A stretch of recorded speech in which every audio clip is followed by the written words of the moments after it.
नमस्कार विद्यार्थी मित्रांनो, तुमच्या सर्वांचं सहर्ष स्वागत करतो आपल्या युट्यूब चॅनलमध्ये, ज्याचं नाव आहे सेवक मंडलिक अकॅडमी। आज आपण इयत्ता 10वी विज्ञान भाग 2 धडा क्रमांक 6 प्राण्यांचे वर्गीकरण हा बघणार आहोत। याच्यापूर्वी आपण या धड्याचे 3 लेक्चर बघितले होते। आजचं आपलं चौथं लेक्चर आहे आणि अत्यंत उपयुक्त महत्त्वाचं लेक्चर हा आहे आणि अत्यंत इंटरेस्टिंग लेक्चर आहे। जर आपण मागच्या लेक्चर मध्ये बघितलं तर भरपूर चांगलं लेक्चर झालं होतं ते आणि मी अनेक शब्दांचे अर्थ तिथं सांगितलेले होते। ओके, आजचं चौथं लेक्चर आहे। या लेक्चर मध्ये आपल्याला शिकायचं आहे मृदुकाय प्राणी संघ। मागच्या लेक्चर मध्ये आपण 6 प्राणी संघ घेतले होते। आजच्या लेक्चर मध्ये 4 प्राणी संघ आणि समपृष्ठ रज्जूमध्ये जे 3 प्रकार आहेत, 3 उपसंघ आहेत ते शिकायचे आहेत। ओके, पहिला प्राणी संघ आहे, सॉरी 7वा प्राणी संघ आहे आपला लेक्चरचा पहिला आहे मृदुकाय प्राणी संघ।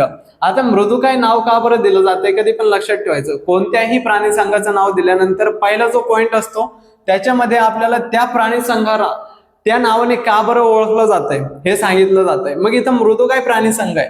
मृदुकाय प्राणी संघ म्हणजे काय, या प्राण्यांचे शरीर मऊ बुळबुळीत असते म्हणून यांना मृदुकाय म्हटलं जातं। मृदुकाय म्हणजे काय, असे प्राणी ज्यांचे शरीर मऊ आहे की नाही, हात लावल्यानंतर मऊ लागतंय किंवा बुळबुळीत लागतंय, अशा प्राण्यांना मृदुकाय म्हटलं जातंय। पुढे सांगितलंय हा प्राण्यांमधील दुसरा सर्वात मोठा प्राणी संघ असा आहे।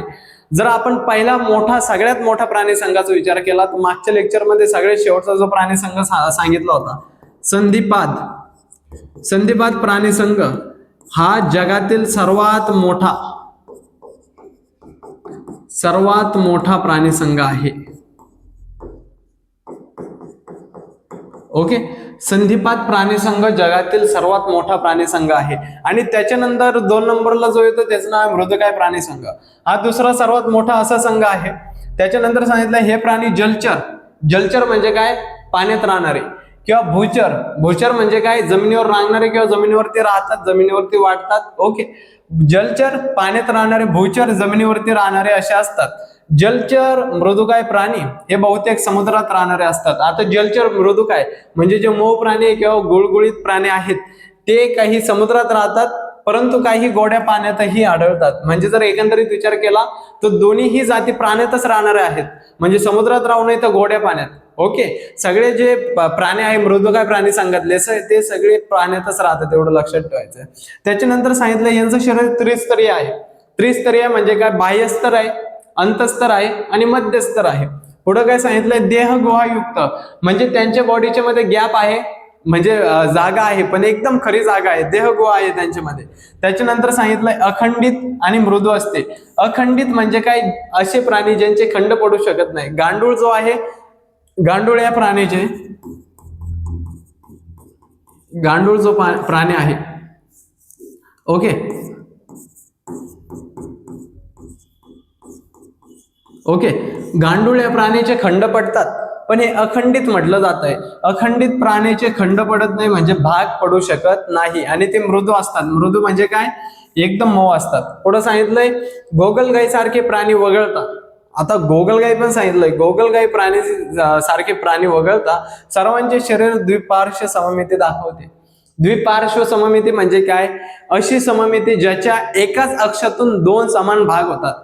जर तुम्ही डायरेक्टली चौथ्या लेक्चर मध्ये आलेले असाल आणि तुम्हाला या शब्दांचे अर्थ माहित नसेल तर मी लेक्चर नंबर 2 मध्ये एकदम बारकाईने समजून सांगितलेलं कोणत्या शब्दाचा अर्थ काय होतो, सममिती काय आहे, देहगुहा काय आहे, हे सगळं समजून सांगितलेलं। जर डायरेक्टली या व्हिडिओवरती आलेला असाल तर लेक्चर नंबर 2 तुम्ही जाऊन बघू शकताय। ओके, इथं काय सांगितलंय, द्विपार्श्व सममिती। द्विपार्श्व म्हणजे काय, एकाच अक्षातून 2 समान भाग होतात।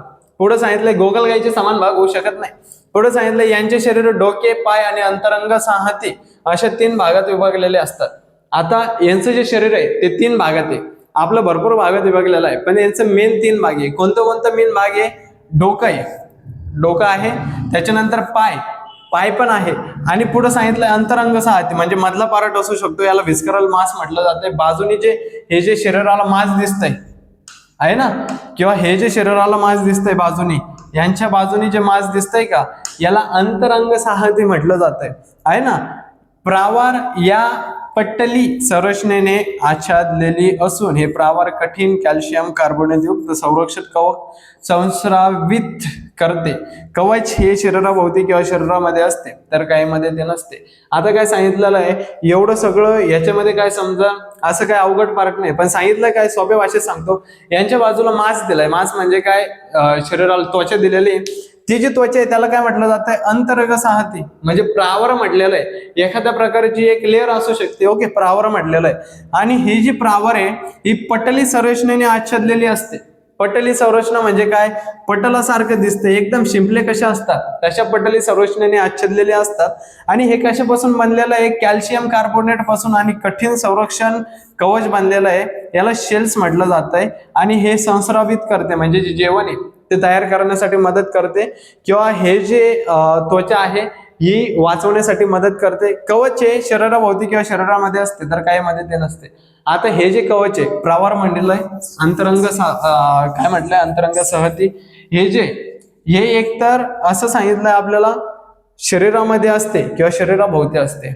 आता हे जे दिलेलं आहे यांच्यामध्ये शरीराच्या आतमध्ये दिलेलं आहे, पण आता हे जे दिलेलं आहे शरीराच्या कुठं दिलेलं आहे, भोवती दिलेलं आहे. सॉरी, हे गोगल गायमध्ये पण शरीराच्या भोवती दिलेलं आहे. ओके, काही मध्ये असते आणि काही मध्ये नसते, यांच्यामध्ये दिलेला नाही. ते पुढे काय सांगितलंय, हे प्राणी एकलिंगी असतात. एकलिंगी म्हणजे काय, पुरुष वेगळा आणि स्त्री पण वेगळी. पुरुषाचं शरीर वेगळे, स्त्रियांचं शरीर वेगळे, एवढं लक्षात ठेवायचंय. म्हणजे प्रजनन करण्यासाठी मदत होईल असं. त्याच्यानंतर सांगितलं उदाहरण काय, कालवेळ, द्विपटे, शिंपला आहे, गोगलगाय किंवा ऑक्टोपस. भरपूर उदाहरणं दिलेले. परत एकदा सांगतो, मृदुकाय म्हणजे काय, असे प्राणी ज्यांचं शरीर मऊ असतंय, गुळगुळीत असतंय. हे प्राणीमधला सर्वात मोठा दुसरा संघ आहे हा. हे जलचर असू शकतात, भूचर पाण्यामध्ये राहतात किंवा जमिनीवरती पण राहू शकतात. त्याच्यानंतर हे पाण्यामध्ये राहतात. आता मी मागाशी चुकून म्हटलो होतो दोन्ही कोणतेही असो, पण हे पाण्यामध्ये राहतात. पण जर गोगलगायचा विचार केला तर गोगलगाय जमिनीवरती राहते, बरोबर आहे ना. मग हे प्राण्यामध्ये पण राहू शकतात, जमिनीवरती पण राहू शकतात, काही गोड्या पाण्यात, काही समुद्रातील पाण्यात आढळतात. त्रिस्तरीय आहेत, देहगुहायुक्त आहेत, अखंडित किंवा मृदू आहेत. गोगलगायसारखे प्राणी वगळता सगळ्यांमध्ये द्विपार्श्व सममिती दिसते. त्यांचे शरीर 3 भागामध्ये विभागलेले, डोकं किंवा पाय आणि अंतरंग. त्याच्यानंतर सांगितलं अंतरंग साहते, बाजून जे कव्हरिंग दिलेलं आहे, मास दिलेलं आहे, त्याला अंतरंग साहते म्हटलं जातं. स्पेशल कोणत्या तरी लेअरने बनलेलं आहे म्हणून त्याला प्रावार म्हटलं जाते. आणि हे कॅल्शियम कार्बोनेट पासून बनलेलं आहे. पुढे सांगितलंय शरीराभोवती किंवा शरीरामध्ये एक कवच असू शकते. हे प्राणी एकलिंगी असतात, पुरुष वेगळे स्त्री वेगळे. आणि याचे एक्झाम्पल पेपरमध्ये विचारल्यानंतर एवढं सगळं लिहायची गरज नाही, फक्त लिहायचं आहे शरीर कसं असतात, मऊ बोळबोळीत असतंय. दुसरा सर्वात मोठा संघ आहे, जलचर असतात, भूचर असतात, एवढंच लिहायचंय, बाकी काय नाही. 2-4 एक्झाम्पल लिहून टाकायचे. ओके, ज्यावेळेस मी वन शॉट घेईन का, आपले ज्यावेळेस पेपर असतील ना त्यावेळेस मी मॅरेथॉन घेणार आहे, त्यावेळेस मी तुम्हाला सांगेन कोणता प्रश्न येऊ शकतोय, कोणता प्रश्न येऊ नाही शकत. सगळं रेड्यूस सिलेबस म्हणजे जो वगळलेला सिलेबस आहे तो सोडून जेवढं पण येणार आहे पेपरला ते सगळं सांगणार. ओके, दुसरा आपला 7वा नंतर 8वा आहे कंटकचर्मी प्राणी संघ. आता मी मागच सांगितलं कंटकचर्मी म्हणजे काय, मागच सांगितलं मी मृदुकाय म्हणजे त्याचं खाली एक्सप्लेनेशन दिलेलं. आता कंटकचर्मी म्हणजे काय वाचल्याशिवाय काय समजणार नाही, पण तुम्ही जर नीट बारकाईने वाचलं पहिला पॉइंट तर याच्यामध्ये सांगितलं कंटकचर्मी म्हणजे काय. या प्राण्यांच्या त्वचेवर कॅल्शियम कार्बोनेटचे काटे असतात म्हणून यांना कंटकचर्मी म्हटलं जाते. कंटक म्हणजे काय, काटे. ज्या प्राण्यांच्या शरीरावरती काटे असतात त्यांना कंटकचर्मी म्हटलं जाते. मग पुढे सांगितलं हे सर्व प्राणी फक्त समुद्रातच आढळतात. हे फक्त समुद्रामध्ये म्हणजे पाण्यामध्ये सांगितलंय. यांचे शरीर त्रिस्तरी म्हणजे 3 स्तर आहे, बाह्यस्तर, अंतस्तर, मध्यस्तर. देहगुहायुक्त म्हणजे त्यांच्यामध्ये देहगुहा आहे. पुढे सांगितलंय प्रौढावस्थेत पंच अरिय सममिती आढळते. आता प्रौढ अवस्था म्हणजे आपण सध्याला मोठे झालेलो आहे, आपली वाढ होऊ शकते का, वाढ म्हणजे काय, आपले कोणते अवयव वाढू शकतात का, नाही. मग प्रौढावस्थेमध्ये पंच अरिय सममिती आढळते म्हणजे ज्यावेळेस मोठे असतील ना ते त्यावेळेस अरिय सममिती म्हणजे 5 भागातून बरोबर भाग पडू शकतात, 5 अक्षातून बरोबर भाग पडू शकतात. पुढे सांगितलंय परंतु त्यांच्या अळी अवस्थेमध्ये, आता तुम्ही मुलं आहात, तुम्हाला अळी अवस्था माहित नाही, प्रौढ अवस्था म्हणजे काय, मोठी अवस्था. अळी अवस्था म्हणजे काय, ज्यावेळेस छोटं बाळ असतं का ती अवस्था, पोटामध्ये आईच्या पोटामध्ये असताना हे द्विपार्श्व सममिती दाखवतंय. द्विपार्श्व म्हणजे काय, एकाच अक्षातून 2 भाग. ज्यावेळेस छोटा असतं आईच्या पोटामध्ये 2 भाग होतात आणि ज्यावेळेस मोठं होतं का त्यावेळेस कोणती सममिती अरिय म्हणजे भरपूर भाग होऊ शकतात. हे प्राणी नलिकापाद यांच्या सहाय्याने प्रचलन करतात. प्रचलन म्हणजे काय, चालू शकतात. जर तारमासाचा विचार केला तर याच्या खाली असे नळीवाणी होल असतात, आहे का नाही. मग हे जे नळीवाणी होल आहेत का, हे नळीवाणी होल काय करतात, त्यांना चालण्यासाठी मदत करतात, आहे ना, पुढं जाण्यासाठी मदत करतात, आहे ना. खालून जर त्यांनी वळलं ना ते म्हणजे व्हॅक्युमने वाढतात ते, आणि त्यांचं शरीर काय करतात, पुढे लोटतात, पुढे चालता चालता प्रचलन करू शकतात ते. पुढे सांगितलंय नलिकापादांचा उपयोग अन्न पकडण्यासाठी सुद्धा होतो. आता हे जे नलिकापाद दिलेले आहेत म्हणजे अन्न पकडण्यासाठी नळी दिलेले, त्यांचा उपयोग अन्न पकडण्यासाठी होतो. पुढे सांगितलंय काही प्राणी स्थानबद्ध असतात. स्थानबद्ध म्हणजे एकाच जागेवरती, जसे समुद्र काकडी ही एकाच जागेवरती हलू शकत नाही. पुढे सांगितलंय यांचे कंकाल. कंकाल म्हणजे काय, एक तर बाहेरून असू शकते हाडकं किंवा आतून असणारे हाडकं म्हणजे सांगड आहे, सापळा म्हणतो आपण त्याला. यांचे कंकाल कॅल्शियम युक्त कंटकीचे. आता हे कॅल्शियम पासून बनलेले आहे. कॅल्शियम सगळ्यांच्याच बॉडीमध्ये असते, सगळ्यांमध्ये. कॅल्शियम कंटकीचे म्हणजे कॅल्शियमच्या काट्यापासून किंवा पट्टिकांचे बनलेले असतात. म्हणजे एक तर काट्यापासून किंवा प्लेट्स आणि स्ट्रक्चर असतात, म्हणजे आपल्या थाळी कसं असतात तसं त्या पट्टिकांपासून बनलेलं असते. या प्राण्यांमध्ये पुनरुद्भावन किंवा पुनर्निर्मिती ही क्षमता खूप चांगली असते. म्हणजे यांची पुढची पिढी फॉर्म होऊ शकते भाऊ, नवीन पिढीला जन्म देऊ शकतात. म्हणजे एकापासून 2, 2चे 4, 4चे 8 असं असू शकते. पुढे सांगितलंय हे बहुतेक प्राणी एकलिंगी असतात. एकलिंगी म्हणजे काय, नर वेगळा मादी वेगळी. ओके, नर वेगळा आहे आणि मादी वेगळी आहे.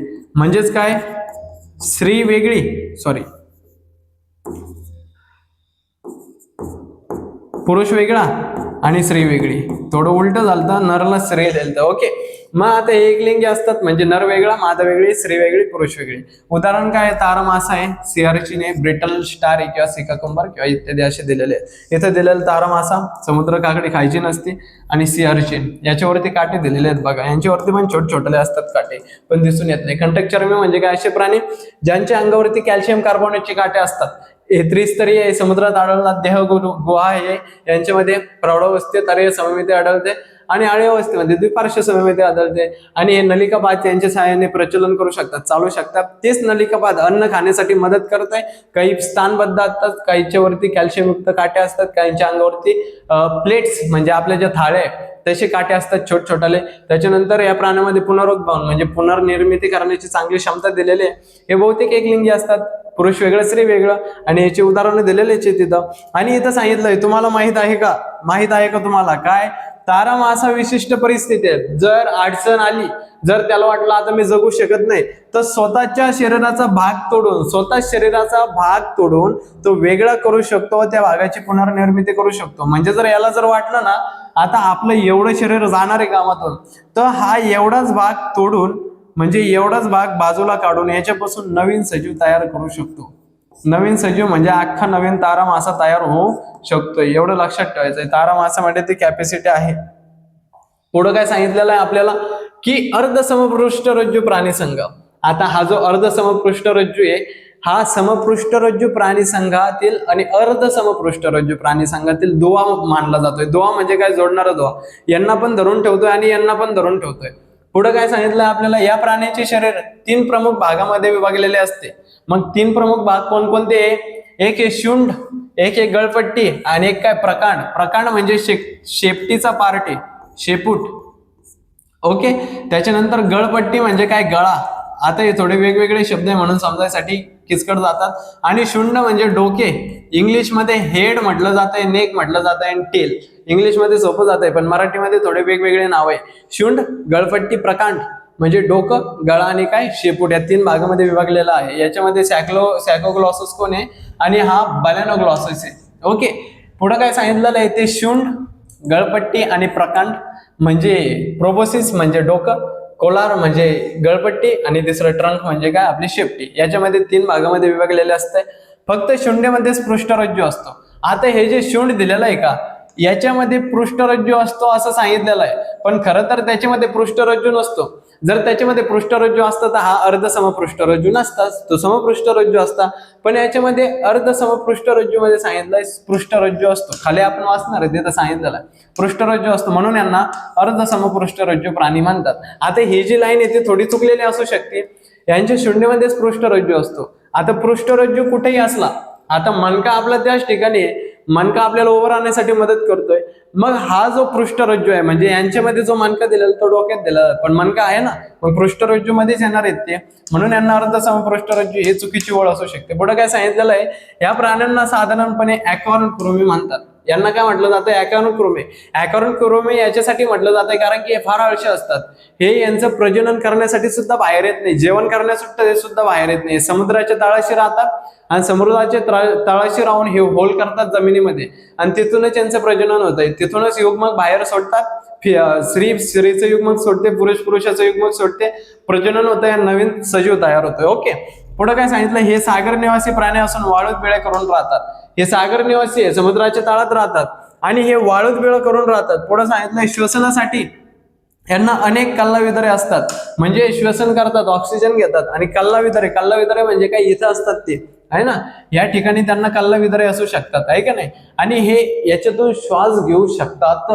पुढे काय सांगितलेलं आहे? हे एकलिंगी असतात. एकलिंगी म्हणजे काय?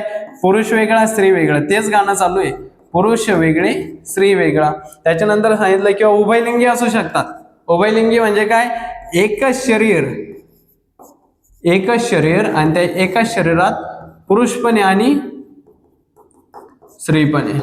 ओके, उभयलिंगी म्हणजे एकाच बॉडीमध्ये दोघं पण.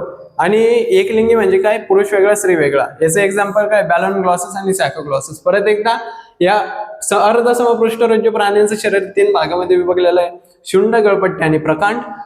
हे शुंडेमध्येच यांचा पृष्ठरज्जू असतं असं सांगितलं. या प्राण्यांना ॲकॅनोक्रोमे म्हणतात. हे समुद्रवासी आहेत, वाळूत बिळे करून राहतात, अनेक कल्लाविदरे असतात श्वास घेण्यासाठी. आणि पुढे सांगितलेलं हे प्राणी एकलिंगी किंवा उभयलिंगी असू शकतात. नर वेगळा, मादा वेगळी, स्त्री वेगळी किंवा पुरुष वेगळे, हे सगळे यांच्यामध्ये असू शकतात. खाली काय दिलंय हे सोडायचं नाही. MPSC साठी किंवा जे कॉम्पिटेटिव्ह एक्झाम्स असतात त्याच्यासाठी, स्पर्धा परीक्षेसाठी उपयुक्त असतं. उत्क्रांतीच्या दृष्टिकोनातून जर विचार केला तर बॅलनोग्लासस या प्राण्याला अर्धसमपृष्ठरज्जू प्राणी आणि समपृष्ठरज्जू प्राणी यामधील दुवा मानला जातो. हा प्राणीवरील दोन्ही प्रकारच्या प्राण्यांचे थोडे थोडे गुणधर्म दाखवतो. अर्धा प्राणी अर्धसमपृष्ठरज्जू, अर्धा प्राणी समपृष्ठरज्जू आहे. दोघांमधला दुवा आहे, म्हणजे दोन्ही संघाला जोडून ठेवतोय. ओके, पुढे काय सांगितलंय आपल्याला? समपृष्ठरज्जू प्राणी संघ. आता जे प्राणी संघ शिकलो आपण 10, ते होते अर्ध समपृष्ठरज्जू प्राणी संघ. आता जो आपला आहे समपृष्ठरज्जू प्राणी संघ, याच्यामध्ये काय सांगितलं? या प्राण्यांच्या शरीरात आधार देणारा पृष्ठरज्जू असतो, म्हणजे यांच्यामध्ये मणका असतो. पुढे काय सांगितलेलं आहे? सर्व समपृष्ठरज्जू प्राणी या एकाच संघात समाविष्ट केलेले आहेत. आता जेवढे पण मणकेवाले आहे तेवढे एकाच याच्यात सहभागी केलेले आहे, समाविष्ट केलेले आहे. समपृष्ठरज्जू प्राणी संघाचे 3 उपसंघामध्ये वर्गीकरण केलेले आहे. 3 उपसंघ केलेत. आता आपण शिकलो सृष्टीचा संघ, संघाचा उपसंघ. आता उपसंघामध्ये 3 उपसंघ केलेले आहे समपृष्ठरज्जू प्राणी संघाचे. तिथं सांगितलंय समपृष्ठरज्जू प्राणी संघाची महत्वाची लक्षणे खालीलप्रमाणे असतात. जर आपल्याला ओळखायचंय समपृष्ठरज्जू आहे तर त्याची काही लक्षणं असतात. जसं सर्दी, खोकला, ताप किंवा कोरोना झाल्यानंतर जे येतं का, कसं आपण प्रेडिक्ट करतो कोरोना झालाय आपल्याला, ते लक्षणे याच्यामध्ये असतात. कोरोनाची नाही, समपृष्ठरज्जू प्राणी संघाचे. विकासाच्या अवस्थांपैकी कोणत्या ना कोणत्या अवस्थेत शरीरामध्ये पृष्ठरज्जू असतो. विकासाच्या 2च अवस्था असतात. एक आहे अळी अवस्था. एक कोणती अवस्था आहे? अळी अवस्था. आणि दुसरी कोणती अवस्था आहे? प्रौढावस्था. एक अळी अवस्था आहे, एक कोणती अवस्था आहे? प्रौढावस्था आहे. या 2 अवस्थांपैकी एका अवस्थेमध्ये यांचा विकास होत असतो. पुढे काय सांगितलंय? पृष्ठरज्जू तयार होत असतो.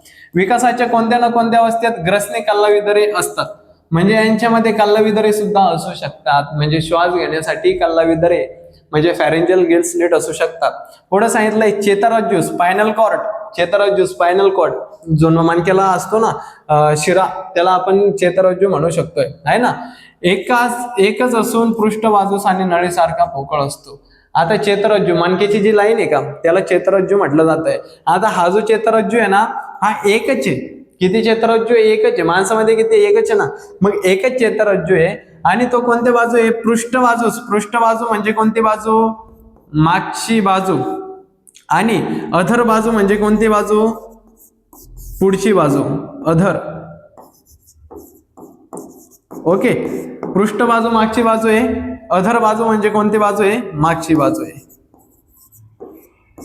ओके, पुढे काय सांगितलंय? आणि हा नळीसारखा पोकळी, नळीसारखं म्हणजे काय, नळीतून पाणी कसं जात आहे बाहेर, पोकळ असल्यामुळं हा नळीसारखा पोकळ असतोय. आणि हृदय अधर बाजूस आहे. अधर बाजू म्हणजे काय, पुढची बाजू, म्हणजे हृदय कोणत्या साईडला असणार आहे, पुढच्या बाजूस असणार आहे. परत एकदा समपृष्ठरज्जू प्राणी संघ.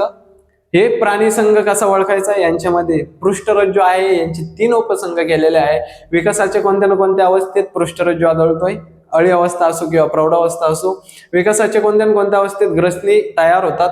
आणि चेतारज्जू मणक्याचा कॉर्ड असतोय तिथं एकच आहे, नळीसारखा आहे, तो मागच्या बाजूचे. आणि हृदय कोणत्या बाजूचे, अधर बाजूस. अधर बाजू म्हणजे कोणची बाजू, पुढच्या बाजूस हृदय आहे. पुढे काय सांगितलेलं आहे, उपसंघ. उपसंघ क्रमांक 1 म्हणजे याला अनाव दिलाय, पुच्छ समपृष्ठरज्जू प्राणी किंवा कंचुकयुक्त बाह्य कवची प्राणी, याला युरोकॉर्डेटा म्हटलं जातं. इंग्लिशमध्ये एकच नाव आहे, आपल्यामध्ये भरपूर वेगवेगळे नाव आहेत. काय, पुच्छ समपृष्ठरज्जू प्राणी किंवा कंचुकयुक्त बाह्य कवची प्राणी. आता हे जे प्राणी आहेत हे सागर निवासी. आता सागर निवासी म्हणजे काय, सागराच्या घरी थोडी जाऊन राहतात. सागर म्हणजे काय, जल, पाणी, समुद्र, समुद्रामध्ये राहतात. नाही तर म्हणतात माझा मित्र सागर आहे त्याच्या घरी जाऊन राहतात, ते अजिबात नाही. सागर निवासी प्राणी आहेत म्हणजे समुद्रामध्ये राहतात. पुढे काय सांगितलं, यांचे शरीर कुंचकू या चर्म साम्य आवरणाने आच्छादलेले असते. आता कुंचकू नावाचं काय आहे, लेअर आहे. हे जे बाहेरून लेअर दिसते का, याला कुंचकू म्हटलं जात आहे. आता हे जे कुंचकू आहे का, म्हणून यांना कुंचकयुक्त म्हटलं जात आहे, एवढं लक्षात ठेवायचं. कुंचकू चर्म साम्य आवरणाने. चर्मसाम्य म्हणजे काय, कातडी. चर्म म्हणजे काय, कातडी. साम्य म्हणजे काय, सारखं. मग कातडी कशी आहेत, सारखी आहेत. पुढे काय सांगितलेलं आहे, यांच्या अळ्या स्वतंत्रपणे पोहणाऱ्या असतात. यांच्या अळ्या म्हणजे काय, यांचे जे छोटे पिल्ल असतात ते स्वतंत्रपणे पोहू शकतात. फक्त शेपटीच्याच भागात पृष्ठरज्जू असतो. आता यांच्या शेपटीच्याच असतो, त्यांच्या डोक्यात होता ना, यांच्या आता शेपटीत आहे, काही पुढे येणं असं यांच्या पोटात असू शकतोय. ओके, मग यांच्या शेपटीच्याच भागात पृष्ठरज्जू असतोय, म्हणून यांना पुच्छ समपृष्ठरज्जू प्राणी म्हणतात. म्हणजे काय, यांच्या शेपटीच्या भागाचे म्हणून पुच्छ.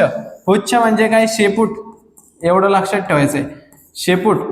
ओके, पुढे काय सांगितलेलं आहे, सागर तळाशी स्थिरावल्यावर अळ्यांचे रूपांतरण स्थानबद्ध प्रौढांमध्ये होते. म्हणजे स्थानबद्ध असतात, हे हलू शकत नाही. अळी म्हणजे काय, छोटी अवस्था जन्मल्यानंतर, आणि हे ज्यावेळेस मोठे होतात का त्यावेळेस स्थानबद्ध होतात. अळी स्थितीमध्ये पोहू शकतात, कुठं पण हिंडू शकतात, पण ज्यावेळेस प्रौढ होतात त्यावेळेस हिंडण्याची क्षमता नाही, जागेवरती बसतात. काय माहिती, वजन बिजन वाढत असेल त्यांचं. पुढे काय सांगितलेलं आहे, हे प्राणी सामान्यपणे उभयलिंगी असतात. उभयलिंगी म्हणजे काय, एकाच शरीरामध्ये पुरुष पण आला आणि एका शरीरामध्ये स्त्री पण आली, जसं जास्वंदाचं झाड तसं. पुढे काय सांगितलंय उदाहरण, हर्टमानिया, डोलिओलम, त्याच्यानंतर ऑई कोप्ल्युरा आणि इत्यादी. आता डोलिओलम नाव जे आहे का, हे याला नाव हा येतो डोलिओलम. आणि हर्टमानिया कोणता आहे, हाय. यांची आकृती आतापर्यंत काढायला आलेली नाही, पण भविष्यात येऊ शकते, म्हणून लक्षात ठेवायचंय. याला फाद म्हटलं जात आहे. हे अंग दिलेलं आहे, हे बाह्य कवच आहे, हे अलिंग रंध्र आहे, आणि हे काय, क्लोम रंध्र आहे. म्हणजे काय, एक खाण्यासाठी असं आणि बाहेर सोडण्यासाठी असं, संपला विषय. परत एकदा सांगतो, हे सागर निवासी प्राणी आहेत, त्यांच्यामध्ये चर्म साम्य आढळतंय, कुंचकू नावाचं. आणि त्याच्यानंतर शेपटीच्या भागातच पृष्ठरज्जू असतोय, म्हणून यांना पुच्छ समपृष्ठरज्जू म्हटलं जात आहे. सागरस्थळी स्थिरावल्यावरती हे स्थानबद्ध रूपांतर होत आहे. त्याच्यानंतर हे प्राणी उभयलिंगी असतात, एकाच बॉडीमध्ये पुरुष आणि एकाच बॉडीमध्ये स्त्री. पुढे काय सांगितलेलं आहे आपल्याला, मस्तपैकी उपसंघ क्रमांक 2 शीर्ष समपृष्ठरज्जू प्राणी. आता नावं पण अशी आहेत, काही वेगळं म्हणतो काय असं वाटायला लागलंय, पण हे नावं मराठीत दिलेले, इंग्लिशमध्ये थोडं सोपं जातंय. शीर्ष समपृष्ठरज्जू प्राणी, सेफॅलोकोर्डाटा. आता हे लहान माशाच्या आकारासारखे सागर निवासी प्राणी आहेत. आता लहान माशाचा आकार अचानक मोठा दिसायला लागलाय, कारण की हे डिजिटल बोर्डवरती आहे. जर तुम्ही पुस्तकात बघितलं तर छोटंच आहे ते. लहान माशाच्या आकारासारखे सागर निवासी प्राणी आहेत, एकदम लहान दिसतात, माशासारखे आहेत ते. त्याच्यानंतर काय सांगितलेलं आहे, ह्यांचा पृष्ठरज्जू संबंध शरीराच्या लांबी इतका असतो. आता जर मासे आहेत छोटे, नाव काय यांचं, अँफिऑक्झस. सेफॅलोकोर्डाटा उपसंघातील प्राणी कोणता आहे, अँफिऑक्झस. यांचा जर मणका धरला तर हा मणका डोक्यापासून ते शेपूट पर्यंत असतो, असं सांगितलेलं आहे. ग्रसनी मोठी असून, ग्रसनी म्हणजे काय, श्वास घेण्यासाठी आहे ना, श्वास घेण्यासाठी ग्रसनी मोठी असून तिला कल्लावितरे असतात. कल्लावितरे म्हणजे काय, त्यांना श्वास घेण्यासाठी असतात इथं. हे जे दिसतंय का इथं, आहे ना, पलीकडच्या साईडने एक आणि ह्या साईडने एक हे कल्लाविदारे श्वास घेण्यासाठी. हे प्राणी एकलिंगी असतात. आता तेच गाणं चालू आहे आपलं. एकलिंगी म्हणजे काय, पुरुष वेगळा आणि स्त्री वेगळी. हा पुरुष वेगळा आहे आणि ही स्त्री वेगळी आहे. पुढे काय सांगितलंय उदाहरण काय, अँफिऑक्झस एकच दिलेलं आहे. इत्यादी म्हणजे या प्राणी संघामध्ये एवढा एकच येतोय. ओके, मग शीर्ष समपृष्ठरज्जू प्राणी कोणते, लहान माशाच्या आकारासारखे असतात, पाण्यामध्ये राहतात, सागर निवासी. त्याच्यानंतर पृष्ठरज्जू संबंध शरीराच्या लांबी इतका असतो, म्हणजे पृष्ठरज्जू डोक्यापासून शेपूट इतका असतो. ग्रसनी मोठी असते आणि त्याला कल्लाविदारे असतात आणि हे प्राणी एकलिंगी असतात, म्हणजे शरीर वेगळा आणि पुरुष वेगळा. आणि शेवटचा प्राणी उपसंघ पृष्ठवंशीय प्राणी, व्हर्टिब्रेटा किंवा क्रॅनिएटा म्हटलं जात आहे. तिसरा आणि शेवटचा आपल्या लेक्चरचा शेवटचा आजच्या. पुढे सांगितलं ह्या प्राण्यांमध्ये पृष्ठरज्जू नाहीसा होऊन त्याच्या जागी पाठीचा कणा दिसतो. आता पृष्ठरज्जू मनकेवानीचे आहे का नाही, मनकाचे थोडक्यात. पण पुढे काय सांगितलंय, हे जे उपसंघ आहे का पृष्ठवंशी, यांच्यामध्ये पृष्ठरज्जू नाहीसा होतोय पण त्याच्या जागी पाठीचा कणा दिसतोय. म्हणजे काय, वरतून एक लेअर येणार आहे कातडीसारखी, त्वचेसारखी, आणि तो त्याला झाकून टाकू शकतोय किंवा नाहीसा होऊ शकतोय. यांचे शिर म्हणजे डोके पूर्णपणे विकसित झालेले असते. यांचं डोकं पूर्णपणे विकसित झालेलं असतंय. पुढे सांगितलंय मेंदू कवटीत संरक्षित असतो. आता मेंदू आहे, आतापर्यंत मेंदूविषयी काय नाही सांगितलं आहे का नाही, पण इथून पुढे मेंदूविषयी शिकायचं आहे आपल्याला. मेंदू आहे तो, पण मेंदूला काय दिलेले आहे, कवटी. कवटी म्हणजे काय, मेंदू सुरक्षित राहावं म्हणून. जर कोणाचा मेंदू उघडा ठेवला तर एखाद्या गाडीवर चालता चालता पडू शकतोय मेंदू, काय सांगता येत आहे का नाही, म्हणून त्याला कवटी दिलेली आहे, आच्छादन दिलेलं आहे. ओके, त्याच्यानंतर सांगितलंय अंतकंकाल. अंतकंकाल म्हणजे काय, आतील हाडके आहे का नाही, आतील हाड म्हणूयात आपण त्याला. त्या अंतकंकाल कास्तिमय असते किंवा आस्तिमय असते. कास्तिमय म्हणजे काय, जर आपण आपल्या कानाला हात लावला तर कानाला एकदम असं कडक हाड लागत नाही, बरोबर आहे ना, त्याला म्हटलं जातंय कास्तिमय. काय म्हटलं जातंय त्याला, कास्तिमय. कास्तिमय म्हणजे काय, हाडूकच आहे, हाडकाचाच प्रकार आहे, पण कसं ते कुरमुडेवाणी लागतंय. आणि आस्तिमय म्हणजे काय, हाडकावानेच हाड आहे का नाही, हाड आहे ते. ओके, काय दिलेलं तिथं, हाड दिलेलं. एक तर कास्तिमय आहे का नाही, कानाच्या हाडकावाने, किंवा आस्तिमय म्हणजे काय, बोनी याच्यावाने आपल्या एकदम कडक हाडकावाने असते. हे काही पृष्ठवंशीय प्राणी जबडे विरहित असतात आणि काहींना जबडे नसतात. ओके, कधी ऐकलेलं आहे तुम्ही की नाही का, माणसांना जबडे नसतात, माणसांचे दात जबड्यातच असतात, कधी ऐकलं तर मला सांगा तुम्ही. ओके, जर काही पृष्ठवंशीय प्राणी जबडे विरहित म्हणजे काय, त्यांना दात आहेत पण दात जबड्यात दिलेले नाहीत. जबड्यात दिलेलं नाही म्हणजे काय, दात ठेवलेले आहे पण व्यवस्थित आपल्यावर ठेवलेलं नाही. दात डायरेक्ट तोंडात येत आणि वेगवेगळ्या ठिकाणी घशात पण असू शकतात त्यांचे दात. आणि काहींना जबडे असतात, म्हणजे आपण स्वतः आपल्याला जबडे असतात. याची उदाहरणं काय दिलेलं नाही, पण पुढच्या लेक्चरमध्ये ज्यावेळेस आपण ते 3 उपसंघातील प्राणी शिकणार आहोत ना, याच्यामध्ये पण वर्ग दिलेले आहेत, काही उपवर्ग दिलेले, त्याच्यामध्ये शिकणार आहोत. ओके, हा समजलाय. काय सांगितलंय, पृष्ठरज्जू नाहीसा होतो, पाठीचा कणा येतो, यांचं डोकं पूर्णपणे विकसित झालंय, मेंदू संरक्षित कवटीत ठेवलेला आहे, अंतकंकाल पण दिलंय, ते कास्तिमय असू शकते किंवा आस्तिमय असू शकते. काही पृष्ठवंशीय प्राणी जबडे विरहित असतात किंवा काहींना जबडे असतात. ओके, आजच्या लेक्चरमध्ये काय काय झालंय आपलं, मृदुकाय प्राणी संघ, त्याच्यानंतर आपला कंटकचर्मी प्राणी संघ आहे, अर्ध समपृष्ठरज्जू प्राणी संघ आहे. समपृष्ठरज्जू प्राणी संघामध्ये 3 उपसंघ आहे. पहिला उपसंघ काय आहे, पुच्छ समपृष्ठरज्जू प्राणी आणि कंचुकयुक्त बाह्य कवची प्राणी, किंवा उपसंघ दुसरा कोणता आहे, शीर्ष समपृष्ठरज्जू प्राणी. आणि शेवटचा उपसंघ पृष्ठवंशीय प्राणी हा शिकलो होतो. आता उद्याचं जे लेक्चर आहे का आपलं शेवटचं लेक्चर आहे, हा धडा उद्या आपला संपून जाईल. चला तर आजच्या लेक्चरमध्ये इथंच थांबूयात. जर चॅनलवरती नवीन आहात तर चॅनलला सबस्क्राईब करा, लाईक करा आणि तुमच्या मित्रांपर्यंत शेअर करा. धन्यवाद.